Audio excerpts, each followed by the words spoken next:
Assalamualaikum warahmatullahi wabarakatuh.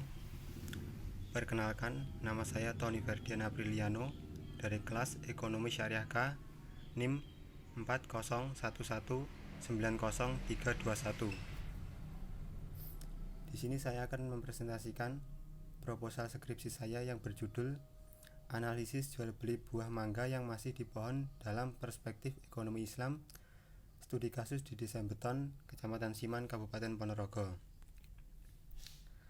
Latar belakang masalahnya, jual beli merupakan salah satu bagian dari bermuamalah yang sering dilakukan oleh manusia guna untuk memenuhi kebutuhan hidupnya. Namun, sering kita jumpai bahwa jual beli di sekitar kita masih ada yang menyimpang dari perspektif ekonomi Islam. Contohnya saja yaitu jual beli buah yang masih ada di pohon. Hal ini mungkin terlihat wajar, namun jika kita teliti secara mendalam sesuai dengan prinsip ekonomi Islam, ini dapat merugikan salah satu pihak, baik penjual maupun pembeli.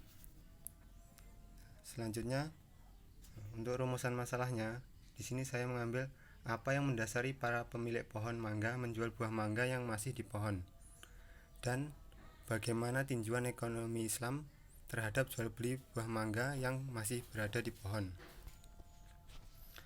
Untuk tujuan penelitiannya,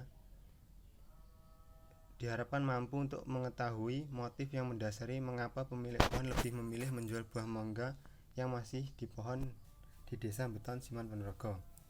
Yang kedua, untuk mengetahui tinjauan jual beli buah mangga yang masih di pohon menurut ekonomi Islam. Saya mengambil dari penelitian terdahulu. Yang pertama, skripsi yang ditulis oleh Adriansa dengan judul Perspektif untuk rugi dalam transaksi jual beli buah durian yang masih di pohon ditinjau dari ekonomi Islam. Studi kasus di Desa Pagar Banyu, Kecamatan Kedurang Ilir, tahun 2016.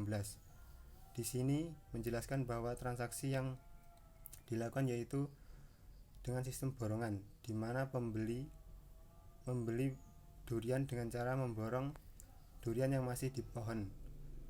Hal itu mungkin biasa, namun jika dalam perspektif Islam itu bisa merugikan salah satu pihak, karena buah yang di pohon belum tentu jumlahnya dan kita sebagai pembeli hanya memperkirakan berapa jumlah yang dibayarkan.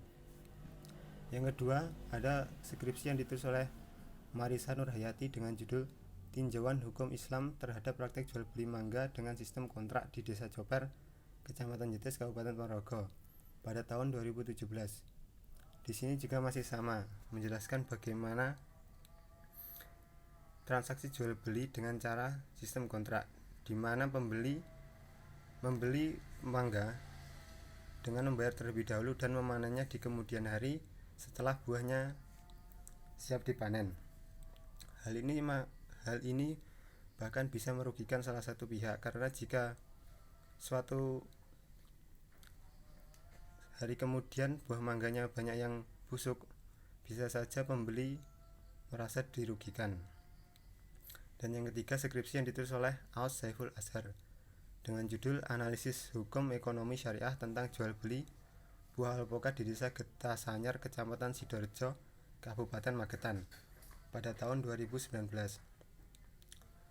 Pembahasannya masih sama dengan skripsi yang kedua dan yang pertama. Sama-sama membahas tentang jual beli yang masih di pohon. Di sini saya menulis kajian teori yang saya ambil, yaitu pengertian jual beli, syarat dan rukun jual beli, dan macam-macam jual beli.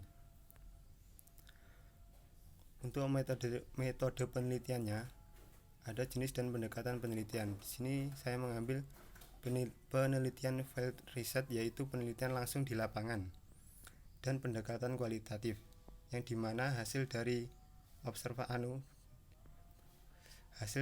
penelitian di lapangan kemudian memperoleh data dan dideskripsikan dengan sesuai data yang diperoleh.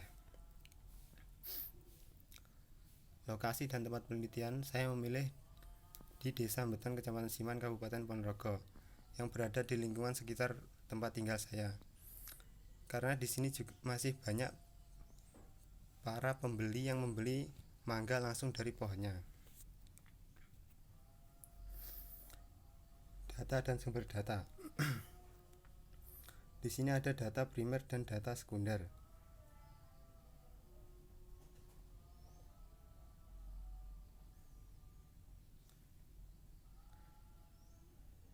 Data primer adalah data yang digunakan dalam penelitian ini diperoleh dari hasil wawancara yang dilakukan peneliti terhadap objek yang diteliti, yaitu pemilik pohon dan pembeli buah mangga yang masih di pohon itu.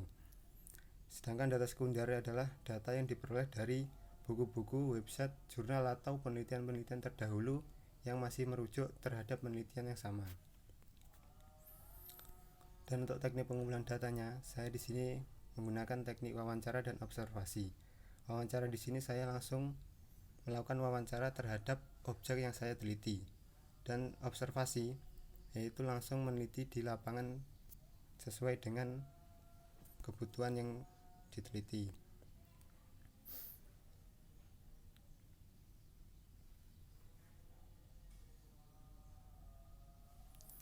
Untuk teknik pengolahan datanya ada 3. Yang pertama, reduksi data.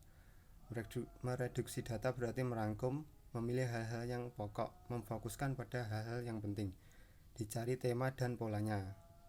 Dengan demikian, data yang telah direduksi akan memberikan gambaran yang jelas dan mempermudah peneliti untuk melakukan pengumpulan data selanjutnya. Yang kedua, penyajian data. Dalam penelitian kualitatif, penyajian data bisa dilakukan dalam bentuk uraian singkat, bagan, hubungan antar kategori, dan sejenisnya. Dan yang ketiga, menarik kesimpulan. Tahap ini adalah penarikan kesimpulan. Kesimpulan dalam penelitian kualitatif adalah merupakan temuan baru yang sebelumnya belum pernah ada. Selanjutnya, teknik analisis data. Di sini saya dalam menganalisis data dalam penelitian kualitatif ini dilakukan dengan secara induktif, yaitu bersifat analisis data berdasarkan data yang diperoleh. Selanjutnya dikembangkan menjadi hipotesis. Selanjutnya, untuk mengecek keabsahan data menggunakan 2 teknik, yaitu teknik triangulasi sumber dan triangulasi teknik. Teknik triangulasi sumber yaitu beragam dari beberapa sudut pandang dan observasi. Penelitian mengumpulkan data dari beberapa narasumber agar dapat data yang diperoleh objektif. Yang kedua, triangulasi teknik. Triangulasi teknik yaitu mengecek kepada sumber yang sama tetapi menggunakan metode yang berbeda.